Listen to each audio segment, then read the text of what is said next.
Welcome to day 20. Today we're going to be talking about Job chapter 5, verse to 7. As you see, we have a new background today, and maybe we'll keep this background. I'm also closer to the camera now because someone I respect requested that I come in closer, which is there's going to be a lot of changes because I'm still new to this vlogging thing. It's almost 3 weeks, so still figuring it out. But thank you for staying with me. So the book of Job is one of the five poetic books of the Bible. There's Job, Psalms, Proverbs, Songs of Songs, and Ecclesiastes. They're all next to each other.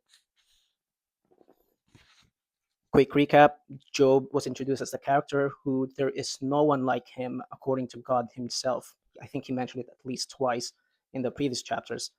And so him, God, and Satan had a bargain saying that go ahead, just you can go ahead and unleash punishment to his possessions, to his health, to his family, but don't touch his life. And so far, Job, after experiencing all this suffering, he has not sinned, which is a character that's very unheard of.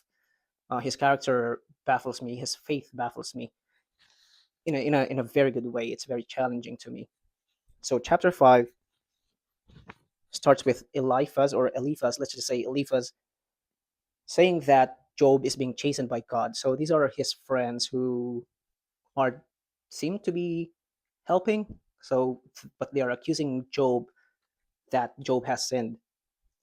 He says in verse 17 to 18, "Behold, happy is the man whom God corrects.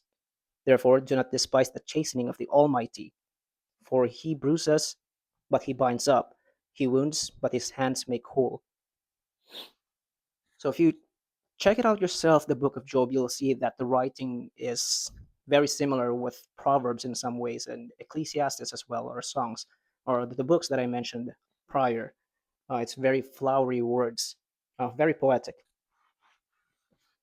Chapter 6 goes on with Job speaking, responding, saying that his complaint is just. In chapter 7, Job was saying that his suffering is comfortless. Here in chapter 7, verse 20, Job is expressing his repentant heart, something that godly men like David himself has shown not perfect, but repentant. He says, "Have I sinned? What have I done to you, O watcher of men? Why have you set me as your target so that I am a burden to myself?" The way it appears to me, it doesn't seem like Job was angry or complaining. It seems like it's a sincere question, but that's my understanding because in the previous chapter we see that he blesses God on behalf of his family. He gets up in the morning, offers sacrifices. So my takeaway here is about fiery trials we have in First Peter chapter 1 verse 6 to 9 and in Philippians 4 6 to 7. Keep in mind that Paul was writing this to the Philippians while he was in jail. Not the very peaceful place to be in, but just to give an emphasis on the magnitude of his words.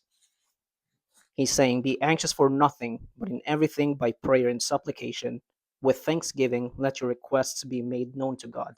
And the peace of God, which surpasses all understanding, will guard your hearts and minds through Christ Jesus." First Peter chapter 1, verses 6 to 9, Peter was saying, "In this you greatly rejoice, though now for a little while, if need be, you have been grieved by various trials, that the genuineness of your faith, being much precious than gold that perishes, though it is tested by fire, may be found to praise, honor, and glory at the revelation of Jesus Christ, whom having not seen you love, though now you do not see him, yet believing, you rejoice with joy inexpressible and full of glory, receiving the end of your faith, the salvation of your souls."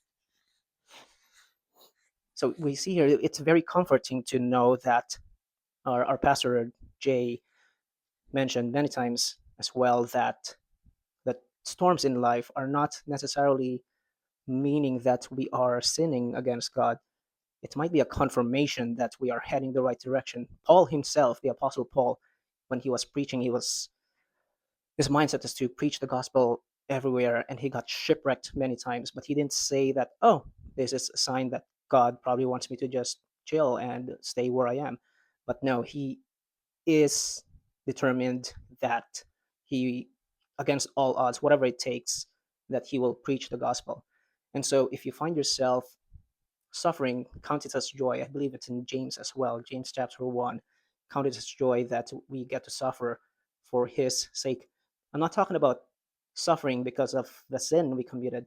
You can't say that you've committed sin and then you're saying, oh, God is testing my character. No, it's just consequence of a sinful action. So I'm not judging anyone, but it would be between you and God, and maintaining a clear conscience but still going through suffering. I believe that's similar like Job, only in a smaller dose.